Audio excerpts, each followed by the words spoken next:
নমস্কার, কেমন আছেন আপনারা? আজকে আবারও একটি নতুন রেসিপি নিয়ে আপনাদের কাছে হাজির হয়েছি। আজকের রেসিপি হচ্ছে নিরামিষ আলুর দম। প্রথমে একটি মিক্সিং জারে একটি মিডিয়াম সাইজের টমেটো কুচানো ও 2-3টে কাঁচা লঙ্কা নিয়ে আমরা ভালোভাবে পেস্ট করে নেব। আপনারা যদি ঝাল পছন্দ করেন তাহলে আপনারা সেইভাবে কাঁচা লঙ্কা দেবেন। দেখুন আমাদের পেস্টটি রেডি হয়ে গেছে। এবার আমরা আরেকটি পেস্ট তৈরি করব। এখানে আমি কিছু কাজু, কিছু কিশমিশ এবং 4 মগজ দানা নিয়ে নিয়েছি এবং এটাকেও একটু জলের সাহায্য দিয়ে ভালোভাবে পেস্ট করে নিতে হবে। দেখতেই পাচ্ছেন এখানে অল্প কিছু জল দিয়ে দিলাম, তারপরে এটাকে পেস্ট করব। দেখুন আমার পেস্টটি হয়ে গেছে, তাহলে আমার দুটো পেস্টই রেডি হয়ে গেছে। দেখতেই পাচ্ছেন কি সুন্দর ক্রিমের মতো থকথকে একটি পেস্ট হয়েছে। এই পেস্টটির জন্য কিন্তু খেতে ভালো লাগবে। এবার মেন উপকরণ হচ্ছে আলু। আমরা আলুটাকে 80% মতো বয়েল করে রেখেছিলাম। এবার এই বয়েল করা আলুতে কাঁটা চামচ দিয়ে এইভাবে গেঁথে নিতে হবে, যাতে মশলাটা ভালোভাবে আলুর ভেতর অবধি ঢুকতে পারে। আমি 5-6টার মতো আলু নিয়েছি। আমরা 3 জন খাবো সেই মতো আমরা আলু নিয়েছি। আচ্ছা, আপনারা হয়তো এখন ভাবছেন যে নিরামিষ আলুর দম কতই বা ভালো খেতে হবে, কিন্তু এই পদ্ধতিতে রান্নাটা করলে রান্নাটা সত্যিই খুব ভালো খেতে হয়। আচ্ছা, এখন কড়াতে কিন্তু একটু তেল গরম করে নিয়েছি। এবার ওই সেদ্ধ করে রাখা আলুগুলো ধীরে ধীরে তেলের মধ্যে দিয়ে দিচ্ছি এবং এটা ভালো করে একটু লাল লাল করে ভেজে নিতে হবে। ভাজার সময় সাবধানে একটু দেখবেন যাতে আলুগুলো ভেঙে না যায়, কারণ আলুগুলো তো সেদ্ধ করা আছে, তাই অল্প একটু চাপ পেলে আলুগুলো ভেঙে যাওয়ার সম্ভাবনা থাকে। তাই আপনাদের বলছি একটু সাবধানে অন্তত হালকাভাবে নেড়ে নিতে পারেন। অল্প একটু ভেজে নেওয়ার পরই দেখতে পাচ্ছেন কি সুন্দর ব্রাউন কালারের একটা কালার ধরছে না? দেখতেও খুব সুন্দর লাগে। আমি আস্তে আস্তে উল্টিয়ে নিচ্ছি ভালোভাবে, সাবধানে। আপনারাও কিন্তু অবশ্যই সাবধানে আলুগুলো উল্টাবেন, যাতে আলুগুলো ভেঙে না যায়।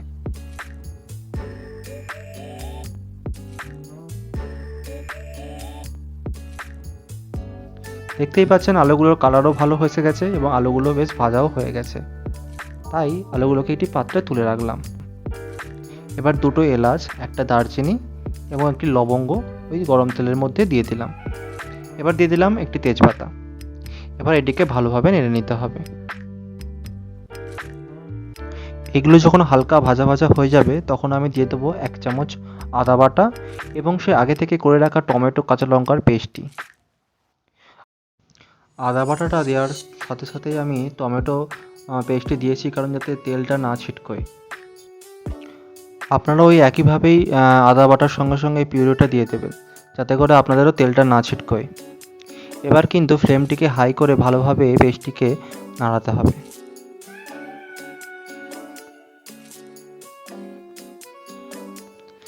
এবার গ্যাসের ফ্লেম হাই করে আমি কিন্তু বেশ কিছুক্ষণ ধরে পেস্টটিকে নাড়ছিলাম।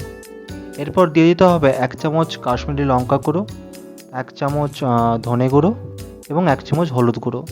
তারপরে কিন্তু মশলাটা আরও ভালোভাবে কষাতে হবে। এখানে মশলা কষানোটা খুবই ইম্পর্ট্যান্ট একটি স্টেপ।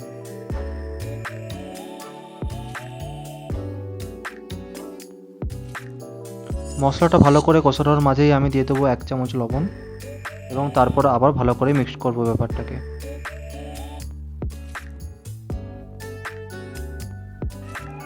আপনারা এখন দেখতেই পাচ্ছেন মশলার কালারটা কি সুন্দর এসেছে, কি সুন্দর টুকটুকে লাল হয়েছে। এবার আমি সে আগে থেকে বেটে রাখা কাজু, কিশমিশ এবং 4 মগজের যে পেস্টটি তৈরি করে রেখেছিলাম সেটি এবার দিয়ে দেবো। সবকটা মশলা দেওয়ার পর আমরা কিন্তু সেই একইভাবে নাড়তে থাকবো।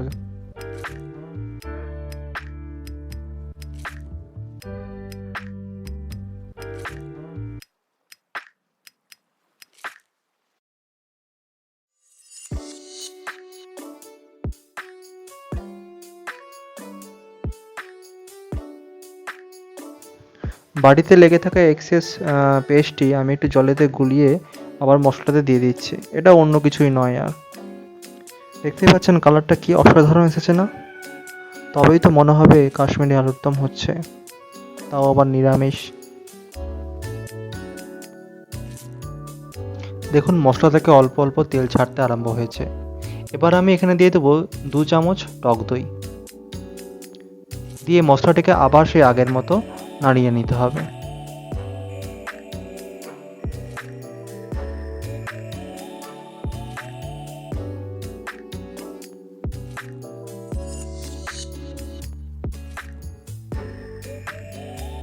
মশলা কষানোটা প্রায় শেষের দিকে হয়ে এসেছে, তাই এবার দিয়ে দেবো 3 চামচ চিনি।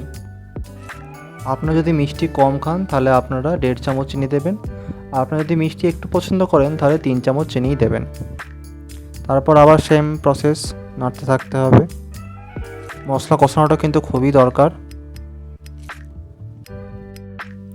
মশলাটি কষানোর সময় যদি দেখেন মশলা থেকে জল শুকিয়ে আসছে, তাহলে অল্প পরিমাণ জল নিয়ে আবার মশলাতে দিয়ে দেবেন। জল দিয়ে ফ্লেমটিকে লো করে কড়াটিকে ঢাকা দিয়ে রেখে দেবেন কিছুক্ষণ।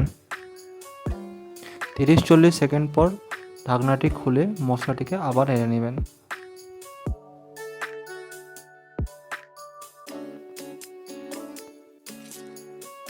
মশলাগুলো এবার প্রায় কষা হয়েই গেছে, তাই ভেজে রাখা আলুর পিসগুলো আমি এবার মশলাতে দিয়ে দেবো। তারপর আলতো হাতে ভালোভাবে আলুগুলোকে নাড়তে থাকবো মশলার সাথে। এখানেও মাথায় রাখবেন যাতে আলুগুলো বেশি চাপ না পড়ে, কারণ আলুগুলো ভেঙে যেতে পারে।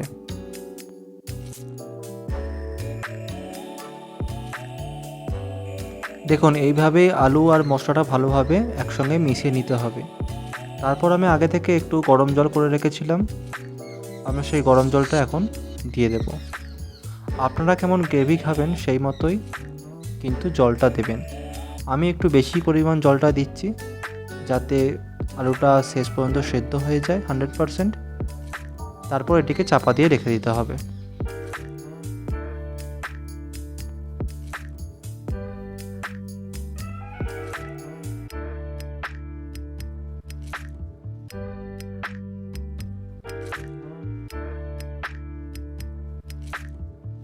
আলুগুলো প্রায় সিদ্ধ হয়ে এসেছে এবং জলটাও খানিকটা মরে গেছে। এবার দিয়ে দিতে হবে কসুরি মেথি। আগে থেকে আমি একটু তাওয়ায় গরম করে রেখেছিলাম, সেটাকে ভালো করে গুঁড়ো করে নিয়েছি। এবার এটাকে ছড়িয়ে দিতে হবে এর উপর। তারপর ভালো করে একটু মিশিয়ে নিতে হবে গ্রেভির সঙ্গে যাতে সবটাই ভালোভাবে লেগে যায়। তারপর দিয়ে দিতে হবে একদম সামান্য গরম মশলা গুঁড়ো। তারপর ভালোভাবে আবার নেড়ে নিতে হবে। এখন আমাদের আলুর দম একদম রেডি।